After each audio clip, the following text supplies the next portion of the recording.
Alright, now I'm making this video because I have uncovered some new information on Metroidvanias and what exactly is going on about them. Yeah, it's more discourse about like genres. That's always great. It's always fun. That's what I'm talking about a lot. Yeah, let's just do a little bit of a recap about the whole situation. Metroidvanias is it's not a genre. It's not. My theory on it was right that it was basically just a way of like it was standing for Metroid-like, right? It's like, oh, this game is like Metroid, and like the reason that Castlevania is like attached to it, it's like, oh, because Symphony of the Night kind of like popularized that style of gameplay like outside of Metroid games. So it's like that's kind of the term people use to like mean like, oh, a game with like backtracking and like use with upgrades and like in a like kind of a maze. And like, okay, well, that's not a genre really, because like, well, really the first problem is that not the first Castlevania games were of course not like Metroid. That's the first problem. The second problem is that saying that it's Metroid-like or like Metroidvania, like Metroid also has like platforming. It's also like shooting, and that's not like that's not really involved in it. It's really just the map structure and like the backtracking. Okay, well in that case, then can't you just say, because that really, that's just a way of designing your map. That's a way of structuring your levels, because many of those like kind of like those maze-like maps, those are very linear. Like sometimes they allow you to like kind of freely go to different areas. Otherwise, they're very linear. Like and also like there's many games that also have those those elements that people don't call Metroidvanias. Like Zelda games. Like there you also have kind of like a big map. And it's like, oh, I got this new item. Like, oh, I got the hook shot. Now I can go with my iron boots to the water temple. Okay, I got the boomerang. Now I can go over here and get this item with my boomerang. I got magic beans, so now I can get this. I can go on the plant the magic bean and then go and get this piece of heart. Stuff like that. And then you also got the same kind of progression, like items like, oh, I got a heart piece or I got an energy tank. Same thing. Same thing with something like Pokemon. You got those HMs, or like you've got Snorlaxes, and you get, oh, I need to get the Pokeflutes, and then I need to backtrack to like those Snorlaxes, and then I can choose to go like either through like cycling roads, or I can go like through like the piers to Fuchsia City, or I can go to I got like a drink item, and now I can go to Saffron City and like fight Sabrina first. Like that's kind of like that open thing where it's like, oh, I got cut from the SSN. Now I need to backtrack to Cerulean City, get that cut that tree down, get this HM for that location. And you got like Dark Souls is very much like kind of built like that. Where you got like Firelink Shrine, and then you can go to the catacombs. You can go to the Undead Burg or something, or like you can go down below to like and Orlando, and then you get a key somewhere, and you can use it to go to this new area. All stuff like that, and then you got a game like Lies of P, which is a Souls-like, but that game's very linear. It's just with chapters, okay. And so that's like the same. So people call that a Souls-like, but then one game is a Metroidvania as well, apparently, right, with the same kind of structure, right? And then the other one is not really. So people don't talk about that, but it's like if people are very visually indicated, right? Like those games, they don't feel like Metroidvanias because they're not 2D, like stuff like that. They're not platformers really, so that doesn't really stand out to people.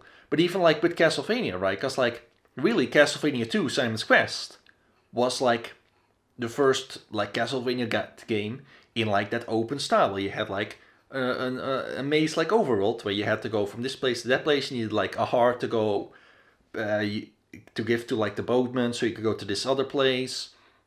Stuff like that. But what I essentially discovered now is that, because what changed, right? Well, really, before that, another problem with the whole thing is that things like this level structure of like this semi-open world level structure, and like this getting items, new power-ups to go back and backtrack really those are really integral to game design and really are used all the time. Because if you want to go back, really, Dungeons and Dragons also does both of those things. Because really, dungeons in like some of the oldest games, like Wizardry and like Eye of the Beholder on Super Nintendo, like those games were basically all just really big dungeons, and they were like these mazes, and there would be locked doors everywhere, and you'd need to find like a key, and then like backtrack to another door, and then go through that, and you have to find your way through this maze, you know. And that's the thing, right? It's this whole backtracking thing of like getting items. That's just a lock and key mechanic. That's actually a really basic like part of game design. You know, it's actually one of the things I first learned in my game design classes. But it's like, oh, so all the games have lock and key mechanics, and they also have dungeons where you need to get a key from this place and go to the other place. And you know, like getting a power up is a lot more interesting and exciting than just getting a key. You know, it's like, oh, I can't get up there. Oh, I'll get, now I have to high jump. Now I can get up there. You know, I have the grappling beam or I have the wall jump. Okay, I unlock that and now I can go back. But when Samus is literally just like, oh, I got the super missiles. Let me go back to that green door and then shoot the missile at the door, and then the door opens. That it's just a lock and key mechanic. Like it's, whether it's keys or whether you need to use a power up or something, it's all kind of the same thing. So it's any game has like barriers you need to get, that you need like an item to get past and stuff. It's so integral. So it's really no point in calling this a genre. These are mechanics, and games have multiple genres. Of course, they have multiple mechanics. So let's just, you know, like the whole Metroidvania thing is just done. Right, was my point. But saying that Metroidvania is kind of like a standard for Metroid-like and all that, you know, because really me saying that Metroidvania is like short for Metroid-like, that's actually not correct. And that's what I discovered. Because what happened is I got my hands on a copy of Castlevania Circle of the Moon for Game Boy Advance. And I played the way through it. And that actually, because I never played Symphony of the Night, I saw like the beginning of it, you know, but like playing this game really gave me a lot of insight in what Metroidvania really means. But another thing that happened is I found this, I guess this YouTuber who's called, what's his name? Dr. Amazing. Now what he does is he makes videos talk about when did we start saying like boss, you know, in video games? Why are we calling them bosses? Why are we calling them levels? You know, where did levels come from? What was the first game where you jumped on an enemy to defeat them? And it's like, oh, is it Super Mario Brothers? Well, maybe it's something else. And there's like a lot of like hair splitting going on. Like, is Joust the first game where that happens? Because like you have to be like above them and then you kill them. And you know, that's jumping more like just needing to be above them. You know, like, you know, because you got like aesthetic jumping on something and like mechanical. Like if I can kill an enemy by touching them, well, if I jump on top of them and I'm technically touching them, is that jumping on top of them to kill them? And like, nah, you know, like it's bouncing off of them. That's really more like it, right? But it's stuff like that. And in one of his videos, he talked about the origin of like Metroidvania, right? Where what was the first time someone used that? And apparently, it was in a review for Castlevania Circle of the Moon. Yeah, and there was also like a Google post or something. But both of them were in reference to, specifically, Castlevania Circle of the Moon. And after having played it myself, I can see it. Because I now believe Metroidvania does not mean a game like Metroid. It specifically means a game that is half Castlevania and half Metroid. It has to be that. So even Castlevania 2, Simon's Quest, is not a Metroidvania. That is actually, because that game is actually pretty well designed. You know, there's a lot of problems. But it's like, what if Simon Belmont was kind of like in a Metroid-like game? That's kind of it. It's actually very well adapted into that style. Castlevania Circle of the Moon is not that well adapted. It really is this really awkward combination of taking two games and meshing them together, and it doesn't work very well. It's not like a horrible game. It's playable, but it's very much like a 6 out of 10, like, meh. Yeah, like give it to little Timmy in the backseat of the car. Yeah, it's pretty good, but it's like it's not horrible, but it's not well designed either, right? So just to give it like an example, what if you were to take a Mario game and a Sonic game and mesh that together? Now they're both platformers, right? So would that be? That sounds like it would be fine. Is it though? Would it be? Because like Sonic runs really fucking fast, but his jump is like always the same. Mario, depending on how fast he's running, his jump goes higher, right? So what if you had like Sonario and he went like and he jumps and whoa, like doesn't like and what about the level design? The level design of Sonic and Mario games is completely different because Mario, because he doesn't run as fast, you can have kind of like big pits and like have him jump over, and the pit won't be that big, so it won't be that much of a blind jump. Sonic, he doesn't really jump over pits a lot because yeah, when you have that speed, you go super far and you go like 10 screens. Like it's just a blind jump. There was actually a Speedy Gonzales game, a Super Nintendo. It was kind of like a copy of Sonic that did that, where they have these giant pits with spikes, and they just put like a sign like, "Oh, be careful, jump here," and you just need to have like a bunch of speed and just go jump over giant spike pit. It doesn't work, Like Mario has blocks and stuff, and the power ups are different. It's the same genre, but it doesn't. The two types of design don't mix. And this is what's going on with Castlevania Circle of the Moon. It tries to do like both like Samus and like Simon Belmont, and like they don't mix, right? Like they're different characters who control completely differently and do different stuff. Like the level design is the same basically, right? But the character design, the character is just different. They're not compatible, right? And that's like the interesting thing. That's what I'm saying, right? Is any game can have lock and key mechanics. Any game can have like a dungeon of like a level that is like a maze where you can go, like where you kind of gotta backtrack. You can put that in any game, really. You can have Pac-Man do that, like a boop, boop, boop. But control-wise, you can't make Pac-Man do like Samus stuff because he's just moving through the maze and stuff, right? You get them. What's Pac-Man gonna? Like, are the ghosts gonna chase Samus? Okay, so I'm rambling. But let me give you like a little bit of a review of Castlevania Circle of the Moon. Okay, that'll really highlight this, how much of a mess this game is. Because it's not just Castlevania and Metroid, it also has like these Skinnerbox mechanics. I'm just gonna call them Skinnerbox mechanics because it's just like, oh, it has levels, experience points, and it's just there for grinding. It has equipment that drops randomly. It has stuff like that, stuff like that.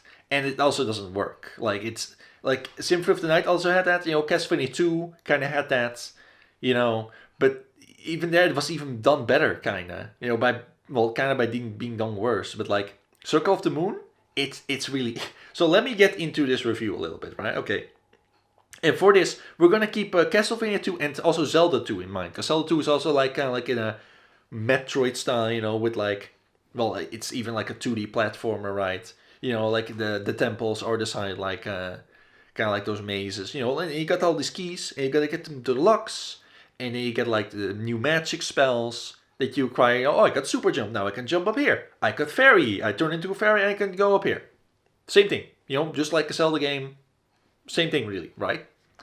So, the first thing is, you got the main character who's called, what was his name? I don't remember. I don't remember, man. Like,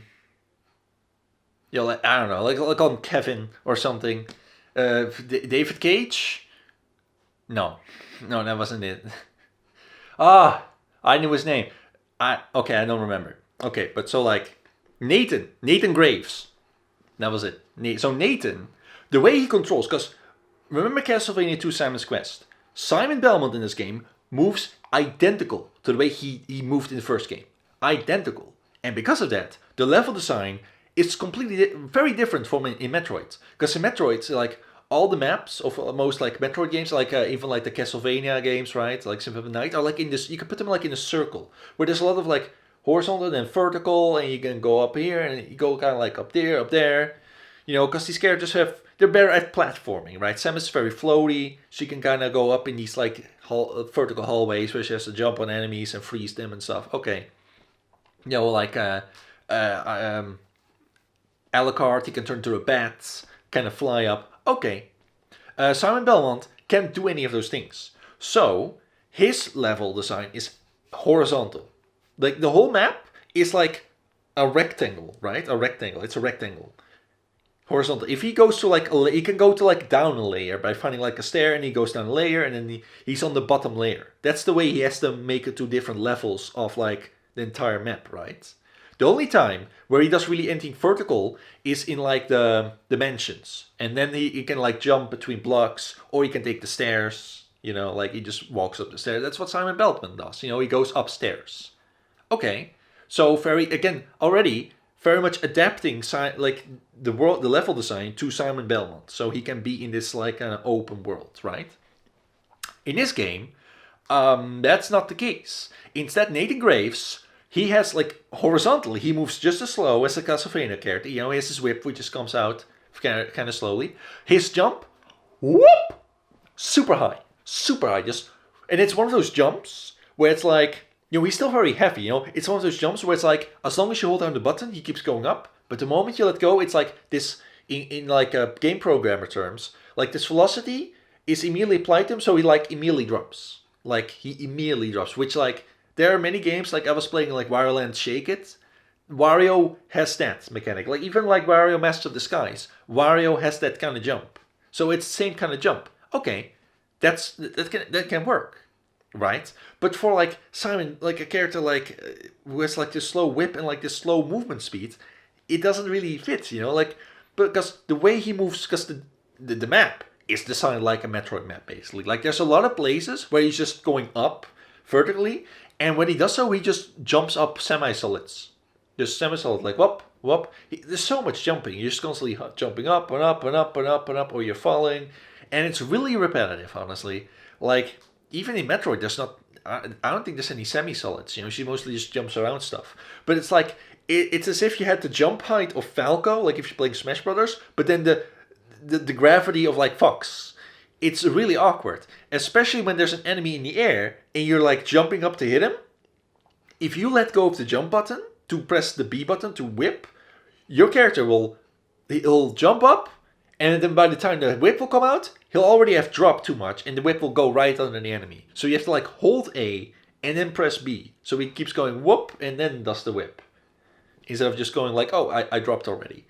It's just awkward. Very awkward. So it's just kind of bad. And really, like, the level design and the enemy design is just bad, right? Because in a Castlevania game, things are very calm, kind of like slow paced, right? Because level design and like enemy placement in any like the first Castlevania games were very good, right? Where he was like taking out one enemy at a time. Here they're just placed all over the place, right? And they're also very aggressive, shoot lasers and like projectiles all over the place. You're just kind of meant to take the hits, you know? Because like those classic Castlevania games, it's like, oh, you can get through this without taking damage. Technically, like, it's very difficult, but you can. Here it's just like you just get hit. Like, there's just these demons eventually who are like huge, like they're like flying through the air, and they take up like a quarter of the screen. You know, they don't. Most of the time, the top of their head is just not even on the screen, so you can like gotta like jump up. But then they like, especially like the wind one, where they just summon these four green crescents, and then you just go all over the place, and you can dodge that shit. It's just impossible. Some of them rain meteors down, ice like cubes come down from the place. It's just it's not possible. You're just gonna get hit. Right, and there's like you have those like dinosaur heads that shoot fire, where usually they'd be like kind of like in stacks, right, and you'd see them coming. Here you would jump up somewhere and there'd just be one on the ceiling, you know. Also, like, just levels are just designed poorly because they're very repetitive. Because what they would do is just have this really long room, right, a really long hallway, and then they just take a piece and put like, I don't know, a demon and then like a were-tiger. So you kill the demon and the were-tiger. Then next section, demon were-tiger.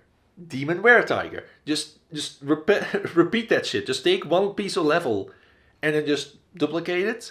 And or there'd be this big room where you had to kind of go like zigzag through it. And it'd be like Fire Witch, Ice Witch. Fire Witch, Ice Witch. Fire Witch, Ice Witch. Just these, the same enemies, placements. It is so boring. It's so lame. Really not very fun. So then, another problem is just playing this game. It's very much like you're just kind of crossing off like tasks, because you got your map, right? You look on the map and you see all these doors. You see where all the doors are. And you're like, well, I'm just going to go into each of these doors, and I'm just going to go in and see what's in there. And then if there's an item, I grab it, and otherwise I just kind of explore, and that's kind of what you do, is you just go into a room, then like there'll be like an item just kind of sitting there, because items in this game are not hidden in like the walls, so you don't even have to look around. And they pretty much have their own rooms. So you go into a room, and then maybe there's a save point or something, and then you get the thing, and then you just get out, and you just cross it off your list, and you just do that till the entire map is like completed, right? And you go to the next area, and so the whole thing is just already kind of repetitive. It's very much like it kind of feels like a skin in a box. You're just kind of going through the game. I'm going through the game, making progress. That's it. You're just making progress constantly, right?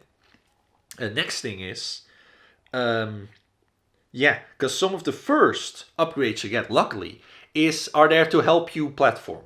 Like if you tap right or left twice, you get like a run, and this run is really important because like you basically need it to like do any platform, because you get like a lot of momentum from it. You're faster, of course, but it's like they may as well have just made it the default speed, because like fighting enemies, like enemies shoot lasers. There's these knights, and they shoot lasers, or they shoot like a poison cloud where they're sitting like here, and then they shoot a poison cloud right here. So you're like, oh, I'm gonna jump over the poison cloud, and then I can attack them, right? Because otherwise it's just way too much range, and then you have to like use your sub weapons and stuff. Okay, but then the poison cloud moves towards you, so it's like it like sandwiches you in there, and it's just really annoying, and you can't really. The game is a lot faster paced now, even though you're still really slow and have a slow whip. So things just get annoying. It's just like, I'll just spam my sub weapon. It's not very fun. And then you also get like a double jump. It's an upgrade. It's kind of like a band-aid solution, because double jump is like really small, and it helps you jump up. If there's like a moving platform, you can jump up, and then you can use your second jump to kind of like decide exactly where I want to land, or like maybe retreat if there's an enemy. It's all just kind of like band-aid solutions. And eventually you also get like a wall jump that just helps you get to other places. It's not very useful in combat.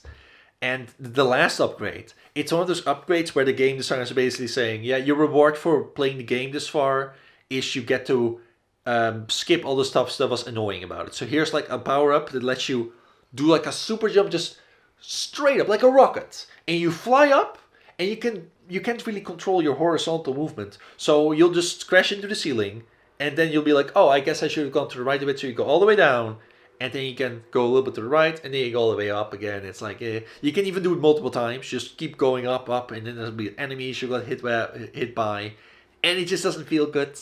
It just feels bad.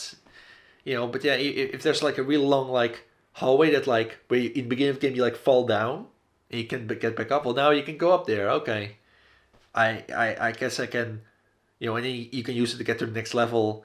Yeah, and just in general, this game's very linear, because there's like multiple rooms, and you can backtrack to get like items, but the items kind of suck. It's not like I'm backtracking to get like this power up, like I'm backtracking to get like this special suit upgrade, or like a special like weapon upgrade that I can then like I can like skip part of the game. No, it's just like it's just power-ups, like really lame power-ups. They even do this one Metroid thing, right, where there'll be like these brains flying around, and you have to use this card power-up to either freeze them or petrify them, and then you can stand on them and get the power-up. And it's so lame. Like, it's one of those things where it's like, you just copied Metroid there. Why did you do that? It doesn't work in this game. Again, it's just this awkward mashup. It's not good. Then there's and here's the part where really like Castlevania really gets into it, right? Because there are candles in this game, and they are everywhere. There's candles. Now, Castlevania 2: Simon's Quest did not have any candles. None. It didn't have those, because why would you? It's that hearts, right, just dropped from enemies, which makes sense, right? Why wouldn't you do that? Because like, if there's just candles, well, then the player could just go off screen, come back, and destroy the candle and just grind candles, right? Having them be dropped by enemies makes a lot more sense. And that's exactly what you can do in this game. You can just grind candles. You can just grind hearts. Okay, but in Castlevania 2, hearts were also still ammo for certain sub-weapons. Most of the sub-weapons were different. Specifically holy water, which was used for like uncovering like hidden blocks and stuff like that. But also, hearts were you would get an equal amount of experience points. So there were also experience points which by they drop from enemies. It makes a little bit more sense. In this game, they really are just ammo. They're just ammo, ammo for your sub weapon. Okay, but this game also has a matching meter, which is for the card system. Okay, why couldn't it just work off the matching meter? Because the matching meter just recovers automatically over time. The hearts, if you run out of hearts, you just have to like get more, or you have to like use like a potion, like it gives you more hearts. It's like you've got this magic system. Use that. Use that for the sub weapon. And then there's the sub weapons. Because unlike Castlevania 2, or like even Metroid, where you just have the weapons with you at all times, and you can just switch between them, like, oh, missile, super missile, power bomb. Oh, I got holy water, knife, different knife, diamond that bounces across the screen. In this game, you really do need to go find the candle where the specific ones, and then it's like, oh, holy water. Okay, well, for this next boss, I prefer the X. Guess I gotta go find it somewhere. Like the cross is of course the most powerful and it's the rarest. You got the knife, which usually it's already bad, but here it's just terrible. Like why? Like range is not that much of a concern. Like price really, because it's like, oh, it's cheap. Here it doesn't matter because you can get infinite hearts. Like in the classic Castlevania games, you got this level, and you can't just grind hearts. There's a limited amount, right? And there's like specific candles where specific weapons drop, and they have to make a decision: do I want this weapon? And if you die in the boss, you can be like, oh, I'm gonna do this different strategy. I'm gonna get a different sub weapon. It makes more sense there because it's a linear level where you can put like the specific candles with specific items in there. Here it's just, why are we doing this? Because Castlevania. That's the reason. We're mixing together Metroid and Castlevania, and it's not working. It's not working. It is a Metroidvania. Mixing them together. Smashing. Like, doesn't work. But then, also, oh man, this is one of the worst parts, is healing. And like, because like, the funny thing is, right, is the original Metroid had like a password system, right? So if you died, that was just the same thing as healing, as saving. Later Metroid games is of course like save points, which mean that if you die, you go back, which is frustrating. I don't really like it. Castlevania, like the Circle of the Moon, Symphony of the Night, do the same thing. Where Castlevania 2 also had a password system, but when you died, like you had like 3 lives, and we had like a game over, you would just respawn, same place. You get like a password, but you lose all your experience points and like current like hearts and stuff. Okay, so that's kind of sucks. But it's like, at least you don't lose like that much progress. Like levels, losing all your money. Okay, that kind of sucks. Otherwise, it's a lot more. You don't lose that much progress. In this game, you die, you go back, and whatever stuff you got, which randomly drops some of it, right? You lose it. Lose it, lose it, lose it. Enemies also do not drop health. In Metroid they do. They drop health, right? Here they don't. In fact, there's not many ways to heal. Save points are really your only heal. Or if you get a health upgrade, that's like, oh, that's so good. It's like you're in a new area and you like find the health upgrade. It's like, oh, that's when it's like beep. Oh man, I just healed. It gives you that second lease on life. It's really good. And without that, it'd be so much more annoying because you just have to go all the way back to the save point. Or because in these new areas there are save points, but where are they? I don't know. So you have to just pick a room. Like, let me check my map. Pick this room or this room. And there were many times where I chose the wrong room, where if I picked the right room, I could have healed, be like full health again. But like, you gotta make that guess. Like, do I keep going or do I go all the way back? Because there is like, it is a big way to go back. And there may or may not be a big way, like a big distance to the next save point. I don't know where it is. So it's frustrating. Every time I died in this game, it felt like it wasn't my fault. Seriously, like I felt like I just got screwed over. Like I should have just been able to heal, right? But there is a way to heal other than like the save points and like the heart upgrades. But it's like one of the most butched things I've ever seen. Like butchered complete. We'll get to that later. Let me see here. Um, yeah. Um, card system. There's this card system where enemies may drop cards, and like the first thing, right, is because they could drop randomly. What would happen is an enemy would drop one of these cards, and I'd pick it up, but then I died. Next time, the same enemy wouldn't drop it, and then when I would get back to the place, like I couldn't get that card, the same enemy would drop it. And apparently it's just this enemy type that drops it, but I'm pretty sure it's like specific enemies. And like what makes it drop? I don't know, luck. The thing is, I only got like half. You only get like half of them. But the way they work is that you've got like these two layers, and the top layer is like effects, and the bottom layer is like elements. So you have like this effect that's like your whip gets upgraded, and then you got like fire, ice, grass, earth, uh, petrification, stone, stuff like that, right? You water, or you maybe got like a shield, and you got like an ice shield or a poison shield, it shoot that poison. That one's very good at destroying projectiles, actually. Or you get like a whip that whips up, or a sword. That was also a thing, like a sword that's fire or ice, or like, yeah, that was kind of the same. Or maybe your whip throws projectiles, like I throw rocks, I throw ice, I throw fireball. Or like one thing was like, oh, if you get hit by this element, you heal. Which like, but it was based on how much damage you would take. So if there wasn't a strong enemy at that point in the game who would have that element, you would just couldn't heal from it. And you need the right cards.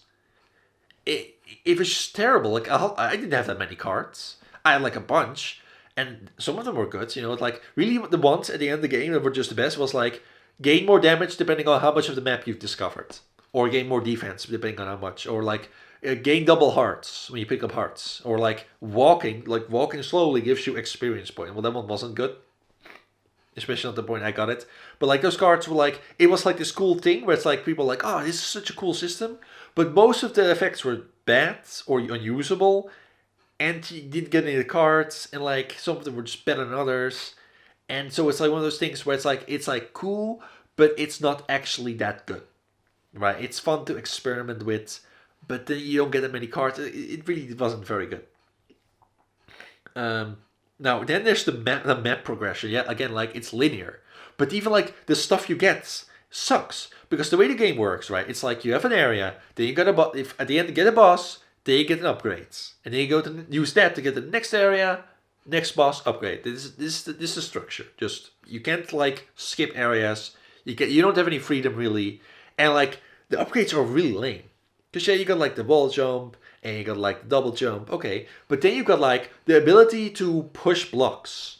And so you come to across a room, right, where there'd be like a block in a hallway. And it was just like, may as well have just been a tree that you had to cut down. It was identical. It's just a tree. I'm getting an HM. That's what I'm getting. So you push the box away, and that would be like the one time you would need that. You've come across the obstacle. Now you can go to this area, right? And then in the next area, when you defeat that boss, you get the ability to do like a shoulder bash, which destroys blocks. So now you can go to that place where there was the exact same room, but instead of a pushable block, it's a destructible block. Same thing. And yeah, you could use the shoulder bash as an attack, but it was kind of unnecessary. It was just unnecessary. So it's like the same ability. You can get rid of this block now. Okay, and there was this one part of the game where there was like puzzles where you had to like destroy specific blocks and push them. Okay, but that was like one part of the game. Like they didn't do that much with it, so it was just a lock and key. And then there was the ones where there were these sarcophaguses, right, which were just blocking off pathways. Like there was this one area where you had two entrances, and both sides of the entrances had a sarcophagus, right? So you beat a boss, and then there would be a button. You press the button, and the sarcophagi just explode. Boom, gone. Only two in the game, blocking off this one area. Now you can go in it. That's not fun. It's just a lock and key again. But then, the worst one was where it was like, oh, you get this amulet. What does the amulet do? Well, in this one area where there's like poisoned water, where, I die. But then when you touch the water, it's all purified. And now you can just go into the area. So it's just a lock and key. It's so lame. It's so basic. It doesn't, even the wall jump doesn't feel like an upgrade. It feels like you just need this. It's not fun to use. You just needed this to get into this area, which is what it is. It's a lock and key mechanic. There you go. So now we come to the worst part, which is the skin box mechanics. This is the worst part. Worst part. Like, cause like so far it's like, yeah, it's kind of like just this matchup. It doesn't do these Metroid things very well, things you expect from it. But now you get to the skin box mechanics. And the first problem is that this game has two progression systems. Because I've said this in videos before, leveling up mechanics, leveling up experience points, this is just progression mechanic. You're progressing in power, you defeat enemies, you get rewarded with experience points. Okay. In a game like Metroid or like Legend of Zelda, you also get more power, but instead you get it from getting items. In Metroid games or Zelda games, you still have progression systems, but you get it through exploration. Because like a heart container or an energy tank increases HP. A new sword or a new like gun upgrade increases attack, tunics, suits, defense, stuff like that. So you still get like power, like stat improvements, but you have to like explore and like unlock, do mini games, explore the world. You need to progress through the game as well, and that's why I kind of prefer that system. Because with like leveling up, you can just stay in one place and just grind, right? Like you have to be challenged, to get more powerful. So Metroid has that. You got all these skin box mechanics. So now let's just do both of them. Now the thing with that is Castlevania 2 and Zelda 2 and Symphony of the Night also had all those mechanics, right? They also had kind of like two. But like if you look at like Castlevania 2, one thing was very interesting is that the leveling up sucked. It was barely anything. Because leveling up to level 2 does nothing. Leveling up to level 3, that gives you like double health. And then after that, level 4, nothing. And then you basically beat the game. Like you can beat the game level 3, level 2, But like getting the double HP, it like actually feels very good. It feels very good because like it's very measurable. Like you are more powerful. Boom. And the other kind of progression came to like buying better whips. You had to find like sub weapons. The fireball is very good. It's just a fire pillar. Okay. And then you had like you could buy like weeds like to make you like immune to damage for a little bit. Okay, that was basically all your progression. Better like whip upgrades, and then like level 3 gives you double health. Zelda 2 also kind of like had both, but you had like mainly progression system, and they had like 2 or 3 heart containers, and like 2 or 3 magic upgrades or something. But that was it. And like leveling up was also very interesting because you could like save your experience points to like get like more strength. Like I want more attack immediately. I want to just go all in on attack. Well, you can just save all your experience points and get like all attack but like no health and no magic. That's interesting. There's a decision there. And even in the maximum level was like you could like get like maximum of 8 in each level or something. That's like what 8, 16, 30, maybe level 34 is the max. I don't remember what the max level was. But in this game, basically all the systems like are bad. They are all bad because they're not impactful and they're really poorly implemented and designed. Like if you're gonna do a skin box, do it well. So first of all, let's start with the level, right? Because like it was kind of split, where like HP, attack, defense, luck. Stuff like that was done by the leveling up system, and then like HP, magic, and like hearts was like the item where you had to find upgrades. That was it, right? Now leveling up was really dumb because at the beginning of the game, all your stats 100. There are like different classes you can have, but you need to beat the game, and then you need to name your save file that class, and then you need to beat the game again, and then you'd one by one you'd unlock new classes. And it's like, oh, now you're a thief, so now you really have really high luck and low attack and magic. Or you're a mage, so now you have really low attack and HP and high magic. It's like, that's not really, I wouldn't call it replayability, because you're like kind of, like forcing my hands. Why couldn't I just pick from that from the beginning? Okay, but like in the main game, the first game, you just have 100 in all stats. Okay, then if you level up, you get 10 points in each stat. Which, that's not supposed to be like that, because that's really transparent, right? Because, okay, that's a 10% increase. Alright, nice. Next level, again, 10 in every stat. Now that's a 9.5% increase. Diminishing returns. At level 20, because of course, like, by the time you beat this game, you'll be like level 30 or something, 30, 40, I don't remember. But like, at level 20, that's now just a 5% increase. It's diminishing returns. This is not impactful. I don't feel stronger, really. This is one of those things where it's like you're just keeping up with the level of the game. Okay, that's bad. It's boring. It's really, really boring. Because, in fact, if you, like, unequipped all your equipment, at any point in the game, all your stats would be the exact same number. The exact same number. I'm not kidding you. Because, like, the upgrades also increase all your stats by 10. Well, not all of them, but, like, one of your stats, like HP. Oh, you heal and then 10. Okay. So, what if we did away with the whole leveling up thing? Because it's not even like you learn new abilities through leveling up. It's literally just stats. Right? Like, at that point, why not just give me, like, my wall jump when I reach a certain level? You know, may as well do that. You know, or like, oh, you reach level 12. Now you get the cross. And you just have it now. Maybe something like that. But, like, there are only 3 upgrades as well. So, when you would go into these rooms, or there'll also be, like, secret rooms where you, like, break a wall, but, like, those were, like, there would also just be a room. And maybe there would be, like, one enemy guarding the item. And you kill the enemy and then you're done with the room. But it'd be like, health, MP, heart. Health, MP, heart. Health, MP, heart. It was so boring. And every time, only 10 points.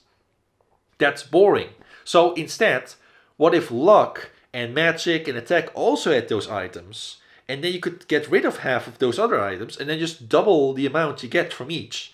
So now there's more variety and you get double the amount. Right? To make up for there being less of each. Okay, that's better. Why not just do that? You know, it's like they're just shooting themselves in the foot. It's clear that they really didn't know how to design like this system. You know, it just wasn't good. Right? So, yeah. Let me see. What's next? Oh,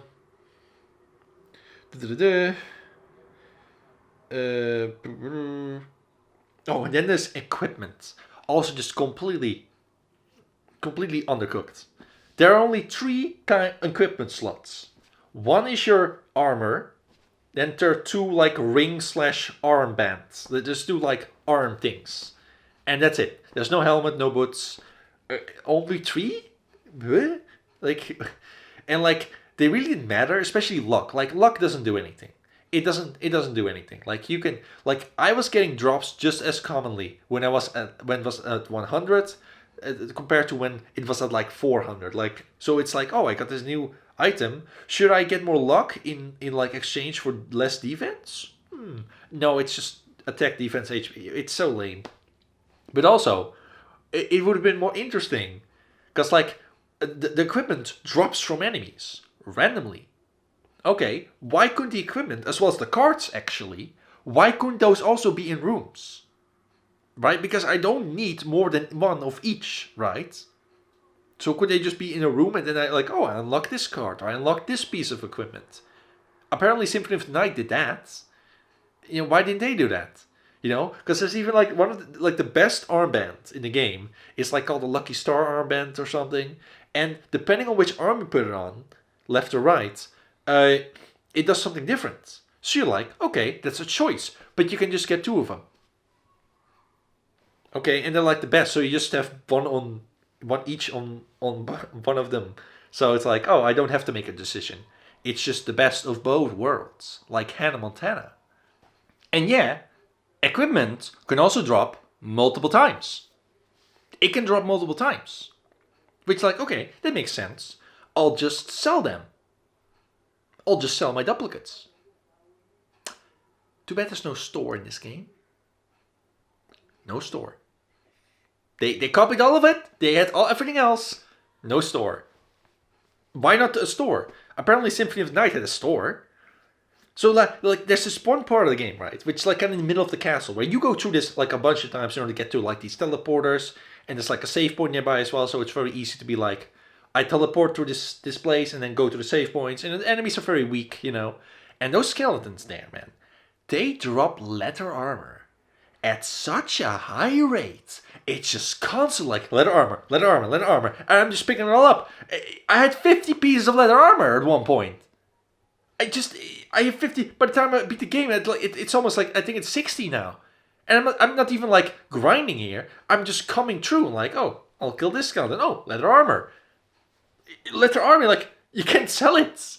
You know, in Castlevania 2, you could buy stuff. You could buy like wheat, like get like in garlic, and you could buy whip upgrades. But it's just like no shop. You can't sell anything either. Why isn't it just? Why can't I just find leather armor in a room and then I have it and then that's it?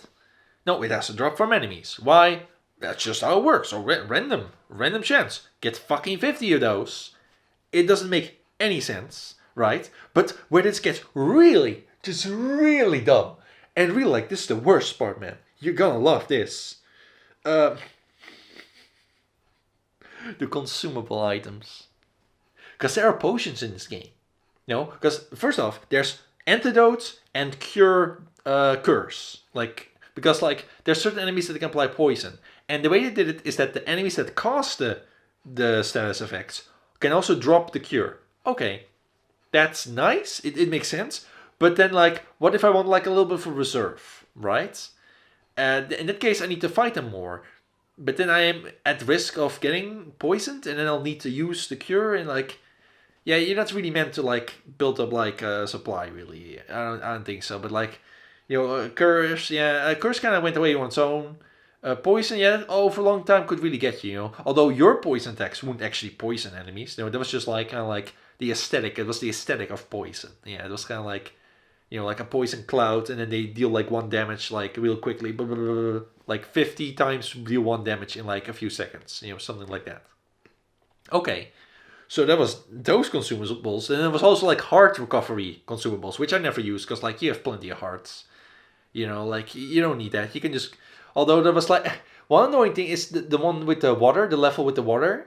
In that one there were no candles, and I really didn't need sub weapons, so it's not like I ran out of hearts.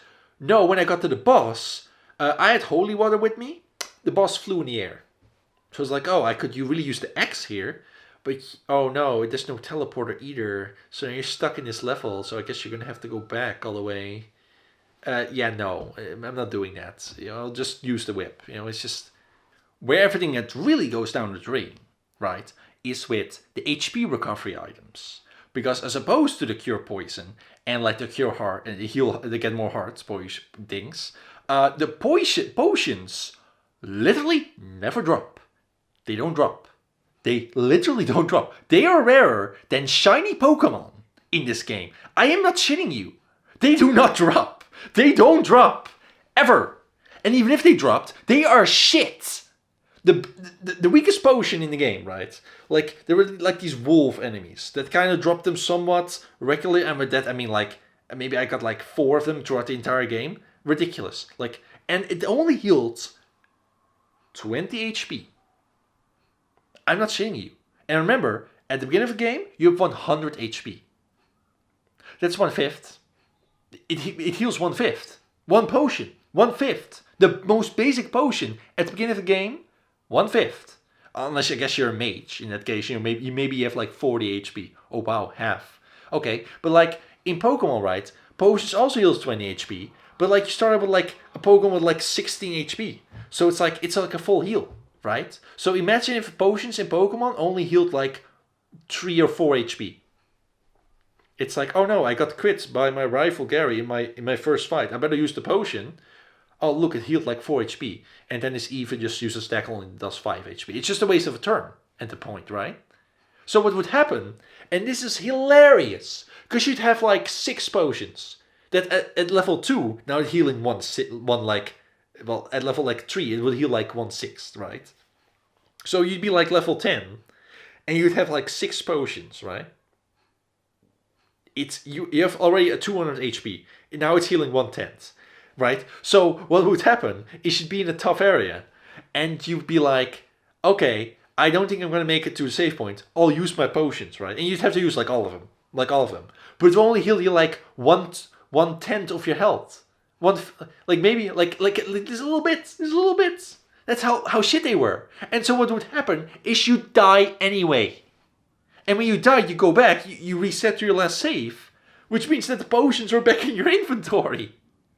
Which means that these potions, unless you were just wasting them, like, oh, I'm slightly hurt, I'm just gonna use them, they would not leave your inventory. They were so shit at healing you, they could not be removed from the inventory, basically.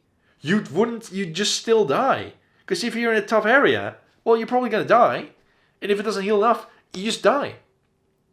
And like eventually I did find like 1 or 2 pieces of meat. Now apparently there's like multiple levels of potion and there's like multiple levels of meat. I never found the first level of meat. Seriously, I found 2 pieces of like the medium meat, which heal like 50 a piece. Which at that point it's like, it was also like nothing. Because like you get all these because not only are you leveling up to increase your health by 10 points, right? But you're also getting, or was that purely upgrades? I don't remember. But like, you're also getting all these upgrades. So your HP is just like going up, up, up, up, up, up, up. Even this meat was nothing. It wasn't enough, right? And so again, like you just couldn't get rid of it. And eventually, I found like this big meat. This big piece of meat, like this really big piece. This healed like 100 health. Wow, that's just as much as I started out with. Would be nice to have back then. But what happened is I got this meat right when I was in a tough area. Right? So, and this is one of those moments where I was like, I really want to go to the save point because maybe I can use this during a boss fight, right? Because I may as well just save them all for like the final boss. Right? When I really need it. But I'm like, okay, I'm getting low health here. I need to get out of here. And then I need to make a decision. Do I go back? Do I go forward? But I'm like, I don't want to use this meat because if I use it, then and I make it back, what's even the point? What did I even gain? I guess I did get some experience points and stuff, But I decided, no, I want to make it back. I died anyway. So there goes the meat. Yeah, and I couldn't save. So it's like, you get in these situations where using the meats, where you have like you can't even get health potions. You can't get health, and again, luck did not matter. Like I was in the final part of the game, was like level 30 or whatever. I had like a shit ton of luck, equipment all maxed out and shit, and still these main potions, the most basic potions, were not dropping at all. Atrociously bad. Like they just messed something up. It's like in the first Metroid actually. I swear, missiles, when you have 0 missiles, that's when they stop spawning. It's like they but when you have max missiles, that's when they drop all the time. I swear they like inverted it or something. Like they meant it to be like the opposites, where it's like, oh, you have 0, have a bunch of missiles. Oh, you have max, no missiles for you. I swear, it's like, did these people like make like a programming error? I don't even know. But this is the sort of ridiculous stuff that was happening in this game. It's just not that good. Like the people who made it didn't know what they were doing, really. But that's kind of the end. It's kind of funny because like, if there was an item in this game that killed you instantly, you couldn't use it because you would just respawn with it back in your inventory, unless you like you didn't save and then use it and then But still, like that's kind of funny to think about, right? A potion so bad that using it does nothing. Incredible.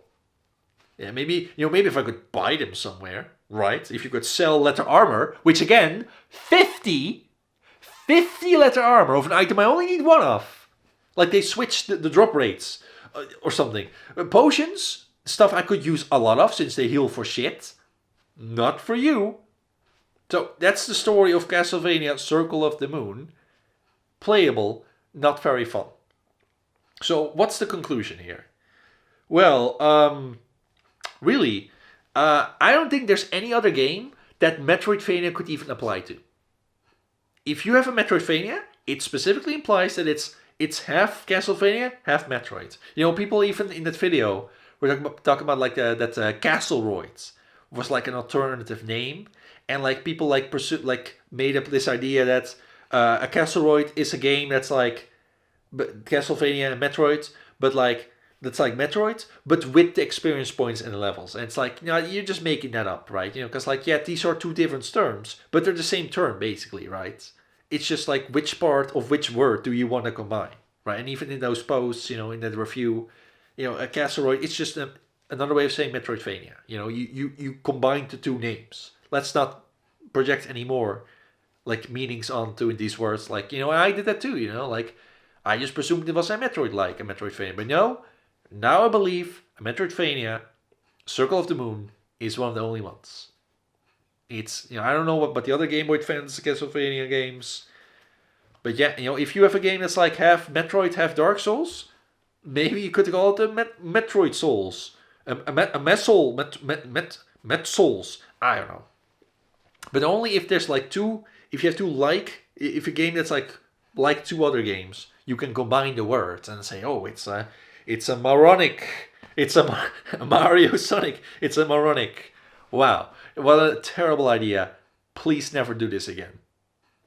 But yeah, then there's but even general, like combining two games and then meshing them together, not a good idea.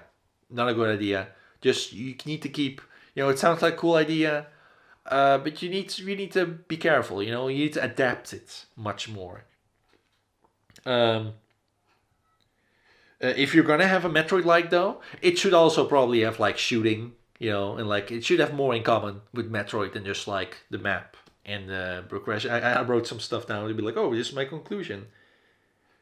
Yeah, and then finally, like if a game has like backtracking, don't say, oh, like Metroid has also backtracking. Just say it has backtracking. Oh, it has lock and key mechanics. Oh, that's a lock and key mechanic. Oh, that's kind of like a semi-open world. Just describe those individual mechanics. That is so much more useful. Like, yeah, it's very much like a fan sort of thing, where it's like, oh, what kind of game is that? It's easy to say this game is like Metroid, and people kind of get it. But as you see, it just leads to a lot of confusion, because like, again, is Pokemon or Pokemon Red and Blue like Metroid? Well, if you're looking at like the map design and like the lock and key mechanics, then yes, and that's what people say, right? People say that Metroidvanias are about, the map and then the backtracking with upgrades. Okay, well then in that case, Pokemon is like Metroid, but it's not like Metroid, is it? No, like there's much more going on. There is turn-based combat. It's completely different, so it's not like Metroid. And like Hollow Knight is more like Metroid, but like, okay, but it doesn't make it a Metroidvania because it's also not like Castlevania, right? And you call it a Metroid-like. Sure, it's similar to Metroid, but this is once again where you get into a like rogue-like thing, where it's like, oh, this game isn't rogue-like. It doesn't have enough in common. When really people just mean risk assessment, right? It's like, oh, Slay the Spire isn't a rogue-like. And yeah, no, it doesn't have that much in common with Rogue. But then, that's why I create the risk assessment genre. You can say they're both risk assessment games, in Metroid, it's a platformer. Castlevania, platformer. There are other genres we can attach to these games. And that's what we should do. We should not be talking like Metroid or this or Doom clone this, but actually get games in multiple genres. Games use mechanics from all over the place. Some mechanics are universal. Lock and key mechanics exist everywhere. Progression mechanics used all the time. And that's my conclusion. So, goodbye. And tonight, I will never die. Yeah.